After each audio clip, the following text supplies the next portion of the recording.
हर गांव, हर शहर में कुछ लोग ऐसे होते हैं जो सबके जैसे नहीं होते।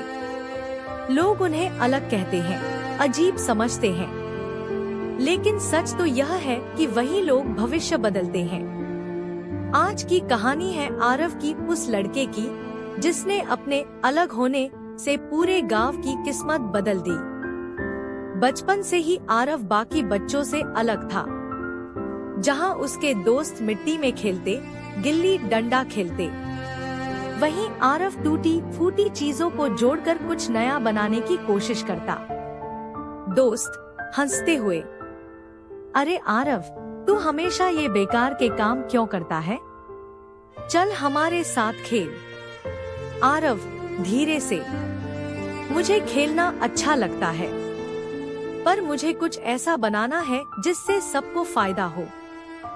आरव का परिवार भी बहुत अमीर नहीं था।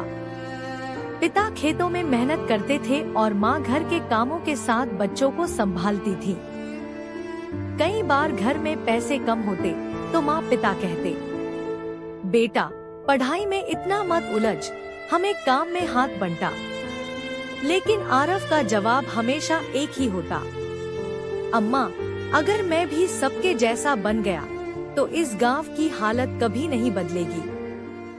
गांव में कई मुश्किलें थी। गर्मियों में पानी की कमी, बच्चों के पास पढ़ाई के लिए किताबें नहीं, रात को बिजली न होने से पूरा गांव अंधेरे में डूबा रहता। लोग इसे किस्मत मानकर जीते थे। लेकिन आरव हमेशा सोचता, समस्या किस्मत नहीं होती, उसका हल होता है। आरव ने अपनी अलग सोच से छोटे छोटे प्रयोग शुरू किए। उसने बोतल और दर्पण से सोलर लाइट बनाई ताकि बच्चे अंधेरे में पढ़ सके। कचरे से एक छोटा सा पंखा बनाया जिससे गर्मी से राहत मिल सके। धीरे धीरे गांव वाले उसकी मेहनत को नोटिस करने लगे। लेकिन हर नई सोच के साथ ताने भी आते। गांव वाले हंसते, ये लड़का दिन रात पागलपन करता है, इससे कुछ नहीं होगा।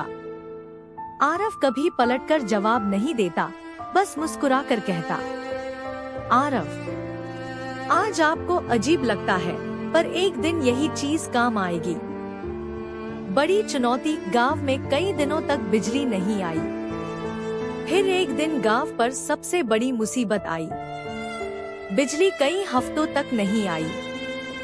बच्चों की पढ़ाई रुक गई। किसान खेतों में पंप नहीं चला पाए। रात को पूरा गांव अंधेरे में डूब गया। गांव वाले मायूस हो गए, लेकिन आरव ने ठान लिया कि वह कुछ करेगा। आरव ने कबाड़ से पुराने तार, बैटरियां और टूटे शीशे इकट्ठा किए। दिन रात मेहनत करता रहा। धूप में जलकर भी काम करता, रात को दीपक जलाकर डिजाइन बनाता। गांव वाले फिर हंसे, ये लड़का पागल हो गया है, इससे क्या बिजली आएगी? लेकिन आरव डटा रहा। कई दिनों की मेहनत के बाद आखिरकार उसने सोलर पैनल तैयार कर लिया। उसने उसे गांव में लगाया और देखते ही देखते पूरा गांव रोशनी से जगमगा उठा। गांव वाले खुशी से, वाह आरव, तूने तो कमाल कर दिया, तू सच में सबसे अलग है। अब बच्चे रात को पढ़ाई करने लगे, किसान सिंचाई करने लगे, और लोग समझ गए कि अलग होना कमजोरी नहीं, बल्कि वरदान है। गांव के बुजुर्गों ने आरव को आशीर्वाद दिया, बेटा, तूने हमें दिखा दिया कि सपने पूरे किए जा सकते हैं। अगर सबके जैसा बनोगे तो भीड़ में खो जाओगे, लेकिन अगर अलग सोचोगे, अलग जियोगे, तो पूरी दुनिया तुम्हें याद रखेगी। दोस्तों, याद रखो, लोग तुम्हें अलग कहकर हंसेंगे, तुम्हारी सोच का मजाक उड़ाएंगे, लेकिन एक दिन वही लोग तुम्हारी तारीफ करेंगे, क्योंकि सबसे अलग रहने वाला ही दुनिया बदलता है। क्या आप भी अलग बनने की हिम्मत रखते हैं? अगर आपको कहानी पसंद आई हो तो लाइक और सब्सक्राइब, शेयर जरूर करें। धन्यवाद। मिलते हैं फिर एक नई कहानी के साथ।